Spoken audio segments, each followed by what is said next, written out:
Ferrari's engine gap to the benchmark power unit measured more than 4% this year. That single number is why Ferrari can legally introduce a second engine upgrade before the season ends, on a power unit that was supposed to be frozen until 2030.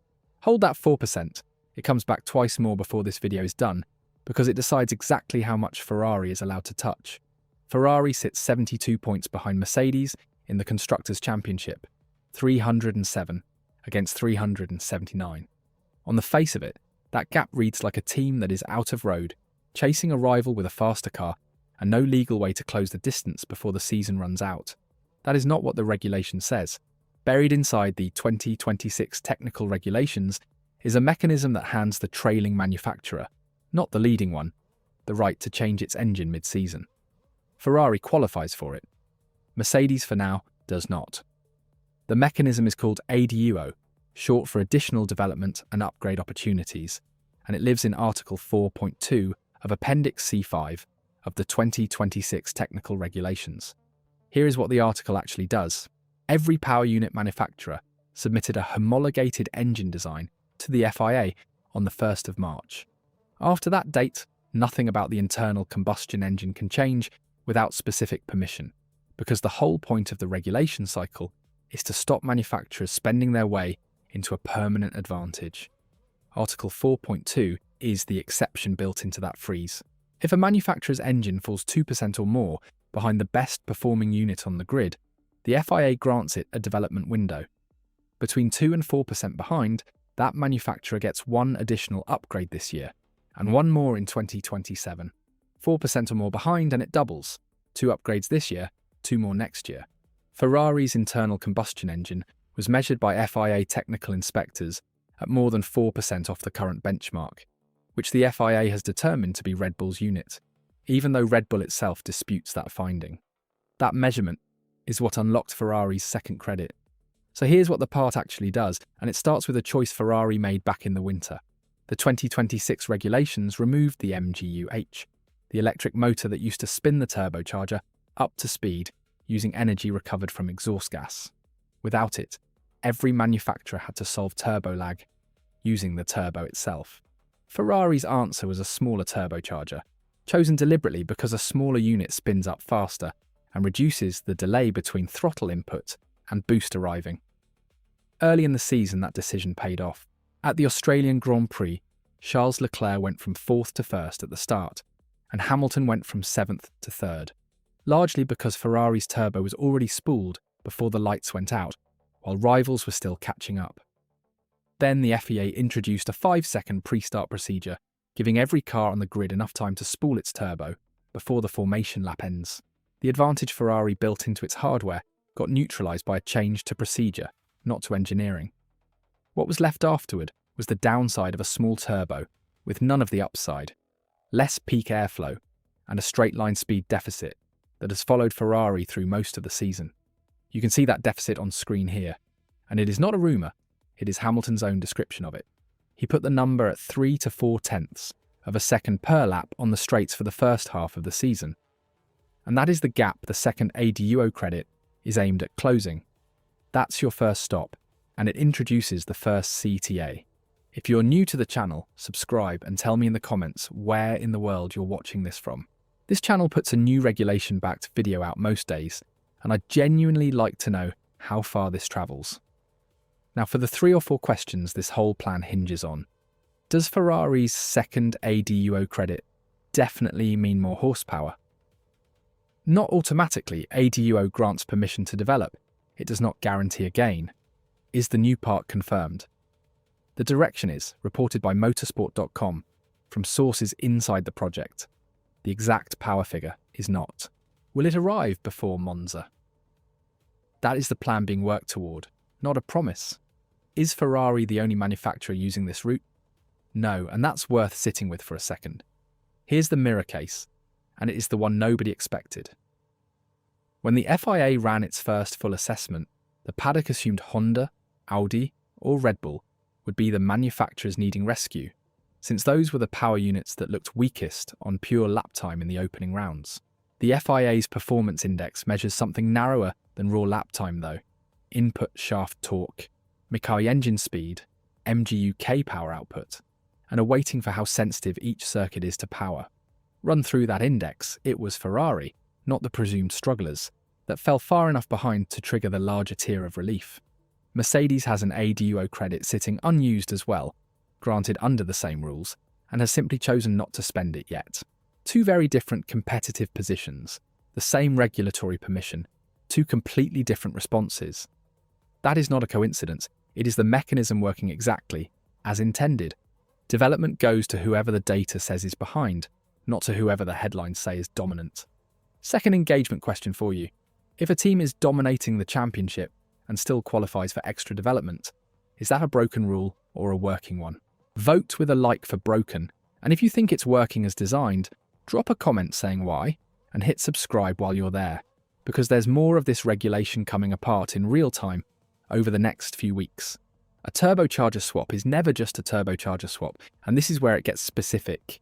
Change the impeller's blade count or blade angle, and you change how much airflow the compressor pushes at a given engine speed, which changes intake charge temperature, which changes how hard the cooling system has to work to keep that charge dense enough to combust efficiently. It also changes exhaust back pressure, which affects everything downstream of the turbo, including how much heat the exhaust wastegate and surrounding bodywork have to shed. None of that is free inside a car that was already packaged tightly around the smaller unit. Ferrari's engineers now have to make room, thermally and physically, for a part that behaves differently under load than the one it replaces, without disturbing a chassis that has been one of the best received on the grid this year. Here is the development timeline, laid out plainly. Ferrari's first ADUO-related engine change was already introduced at the Austrian Grand Prix, using the first of its two 2026 credits. That is confirmed. The second credit, the one built around the redesigned turbocharger, is reported by motorsport.com to be targeted for either Zandvoort or Monza, with the impeller diameter kept the same as the current unit, but the number and angle of the blades changed. Reliability testing for that part has reportedly intensified ahead of Monza specifically, according to reporting from Scuderia Fans citing sources close to the team, because Monza is the lowest downforce, highest power sensitivity circuit on the calendar, and it is the worst possible place to introduce an unreliable engine part.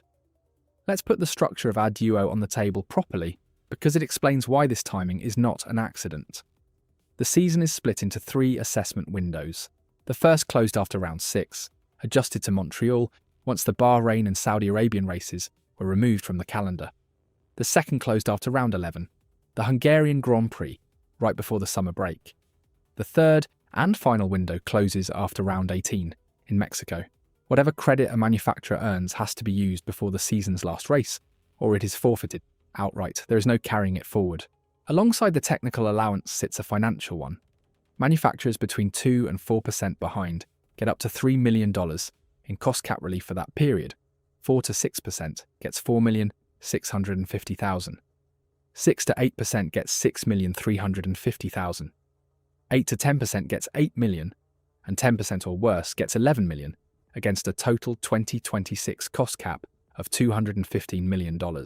Ferrari's credits are not cumulative within the same season. They were only granted once, on the first occasion the team qualified. Here's the question nobody in the paddock seems to be asking out loud.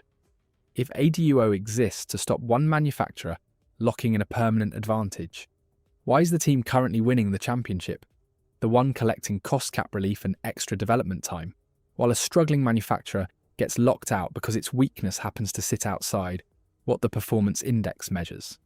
I don't have a clean answer to that, and neither does the FIA publicly, but it is exactly the kind of gap that decides who actually benefits from a rule built to look fair on paper. Right before we get into what that redesigned turbo is actually reported to be worth, subscribe if you haven't, because the next video on this channel follows this exact engine credit into scrutineering at Monza, checking whether the reported blade geometry matches what actually turns up on the car. So here's the part everyone actually clicked for. Reports from the Italian outlet Autoracer, relayed through analyst Giuliano Duchessa, describe Ferrari's combined two-phase ADUO engine recovery, the Austria credit plus the Zandvoort or Monza credit together, as targeting a gain in the region of 30 horsepower. I want to be precise about what that is. It is a reported target from a named outlet, not a confirmed FIA-verified figure, and it has not been measured on track yet. Treat it as direction, not as a fixed number.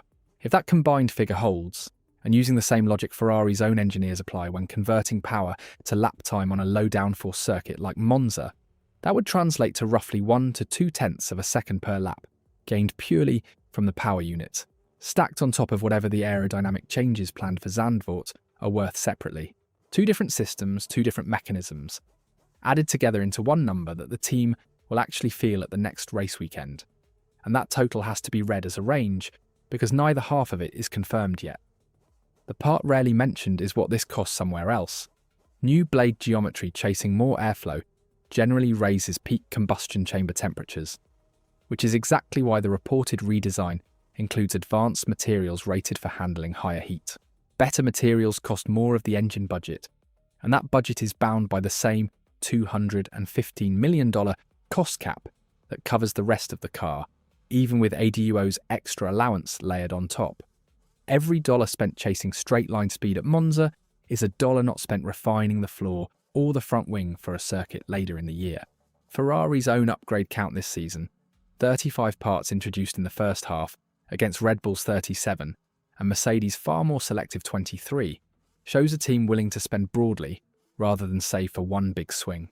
The engine credit changes that calculation because power unit parts are expensive in a way that a new floor edge simply is not. Before the reading, the fairest version of the other side. Audi's power unit boss, Mattia Binotto, has been blunt about this exact situation. Engine development lead times are long, and a credit granted in August does not turn into horsepower on demand. A manufacturer can be granted every ADUO opportunity available and still not close a 4% gap in one part, because the constraint was never permission, it was time. I don't know whether Ferrari's second credit lands in time to matter at Monza specifically, and I'd rather say that plainly than pretend the article guarantees an outcome it doesn't. If I stick my neck out here, my read is that Ferrari's straight-line deficit narrows by something in the region of half of what Hamilton has been reporting.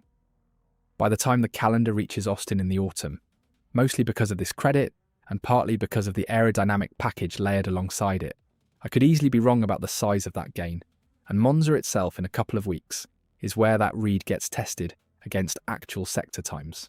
So here's what 4% actually bought Ferrari. Not a guaranteed engine upgrade and not a confirmed number of horsepower.